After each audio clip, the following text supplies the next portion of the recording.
Hello Pisces, Sun, Moon, Rising, and Venus signs. Kamusta kayo? Sana po'y nasa mabuti kayong kalagayan. Welcome back po sa Star Tarot. At kung bago kayo rito, welcome din po kayo. Please subscribe, like, share my videos, and leave me a comment kung naka-resonate kayo. So, we have retreat. Sabi dito, it's time to disconnect from the world kasi baka masyado ng marami kayong iniisip. Baka marami ng nagbabother sa inyo na mga iba't ibang klaseng sitwasyon. Kaya atras ka muna ng konti. 'Di ba? Take a break muna pansamantala para na makapagnilay-nilay ka, makapag-isip-isip at makapagmuni-muni ka. Para makapagdesisyon ka ng mabuti, ng maayos, no? Na hindi mo pagsisisihan in the end. So we have pay attention to the red flags. The signs are cautioning you. Kaya dapat maging mapagmatsyag ka, dapat attention to detail ka, dapat ano ka, talagang all ears, no, sa kausap mo. At kapag narinig mo, kapag napansin mo na, teka lang, red flag to, 'di ba? Huwag ka nang makipag-usap ng matagal sa person na yan. Baka mamaya, 'di ba, makumbinsi ka pa. Kasi 'di ba, yung mga mambubudol na yan, manloloko, mga scammers na yan, sila pa yung ang gagaling, no? Ang gagaling magsalita, ang gagaling ng conviction nila, talagang very convincing, 'di ba? Kung mga magsalita sila as in ano na kumbaga bihasang-bihasa na sila sa pagsasalita regarding para maano ka, para makumbinsi ka or ma-entice ka nila, 'di ba? Kaya 'yun, ingat kayo, okay? Ingat kayo at 'wag na 'wag kayong magbibigay agad ng 100% na tiwala sa mga taong hindi nyo kilala or hindi nyo masyadong kilala. Kasi naglipanan na ngayon yung mga manloloko, 'di ba? Kaya ano na kayo, be attentive, no, sa mga naririnig ninyo at mga sinasabi. Your next card is chemistry. There's a strong magnetic attraction here. So, po pwede, no, na baka bagong kilala mo lang to, baka meron kang bagong makikilalang person na ang lakas agad ng chemistry ninyo. No, ramdam ninyo agad, no, na there is a strong connection between the two of you.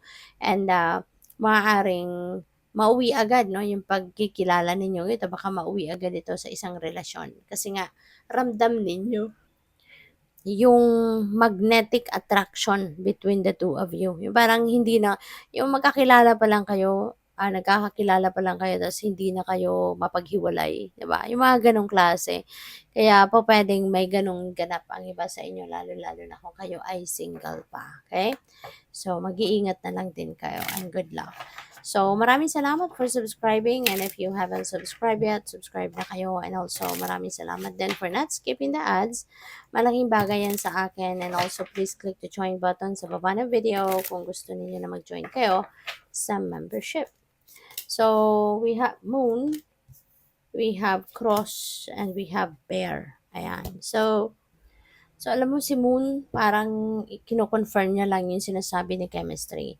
Kasi si Moon is about strong attraction, no? Strong attraction with another person. Kaya po pwede talaga na ang iba sa inyo, ayan, magkakilala, bago kayong magkakilala, feel nyo agad, no, yung swak na swak kayo sa bawat isa, yung attraction nandiyan dyan, yung connection nandiyan dyan. Parang ang tagal nyo na magkakilala. Yung feeling ninyo siguro nagkaroon kayo ng history na in the past. Yung parang siguro mararamdaman mo na parang, teka lang, nagkakilala na tayo dati or saan kita nakita dati. Yung mga ganun ba? Pupuwedeng may mga gano'n kaya parang ang lapit-lapit niyo agad sa isa't isa, 'no? Maybe mauuwi ito sa date agad, 'di ba? Maaaring nagkakilala pa lang kayo, magde-date agad kayo, puwedeng gano'n. Or this could be ano, this could be, some of you maybe are having a secret relationship, 'di ba? Kasi baka kunyari bagong kilala lang kayo tapos hindi niyo puwedeng i-announce na magjowa agad kayo kasi nga nagkakakilala pa lang kayo. So, yun, for whatever reason, puwedeng mahihiya kayo or what, 'di ba? At baka merong kokontra kasi nga nagkasalubong pa lang kayo, nagkakilala pa lang, tapos magjowa agad, 'di ba?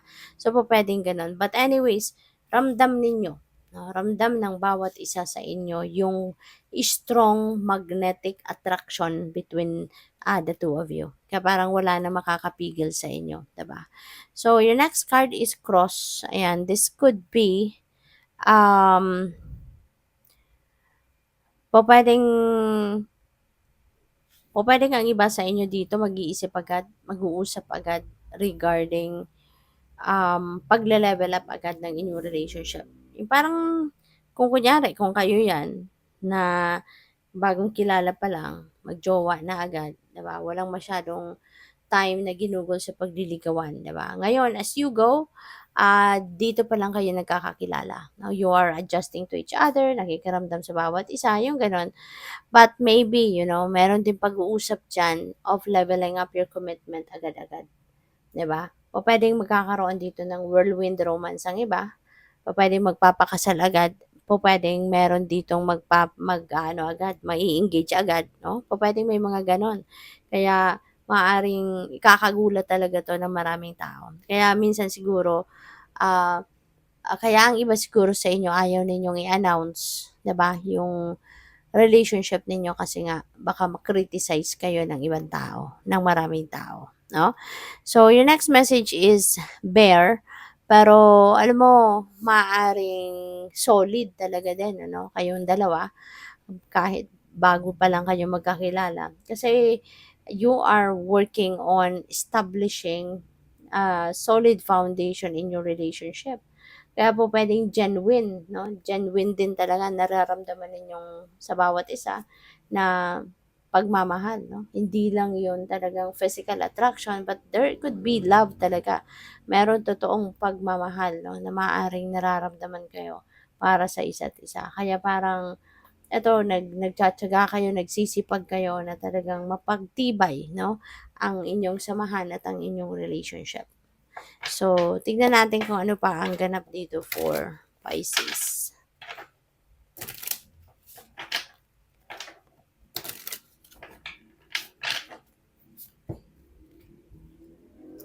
So, we have the Nine of Pentacles. Ayan, your hard work is going to pay off for sure. 'Di ba? Yung tiyaga mo, yung sipag mo sa paglilay ng solid foundation, talagang mai-enjoy ninyo 'yan. So, feeling ko dito pupuwedeng mauwi 'yan sa kasalan, pupuwedeng mauwi 'yan sa isang seryosong relasyon or puwedeng hindi na kayo parang hindi na kayo mapaghiwalay, 'di ba, yung person mo at talagang pupuwedeng magse-settle down na kayo, magsasama na kayo under one roof 'no, pupuwedeng merong gano'ng ganap ang iba sa inyo rito. At, parang wala din naman kayong ipinag-aalala, na biglaan 'no, everything is happening so fast. Kasi kung kunyari magbuo man kayo ng pamilya ninyo, you are also financially stable na siguro.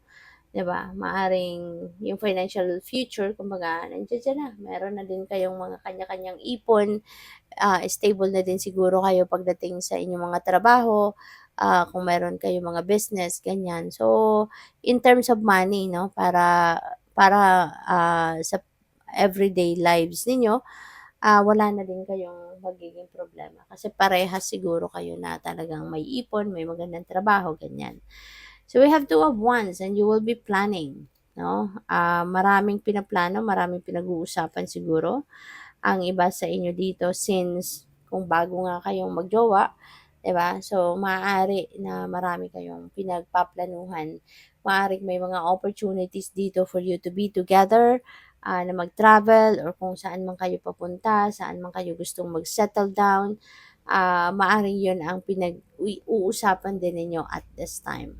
So, we have Nine of Cups. Yes, this is a time for falling in love, no? So, kaya talagang meron ditong magkaka-love life, meron ditong mag-grow ang relationship, magiging masaya, magiging in love, at maaari, no, na this is your wish, 'di ba?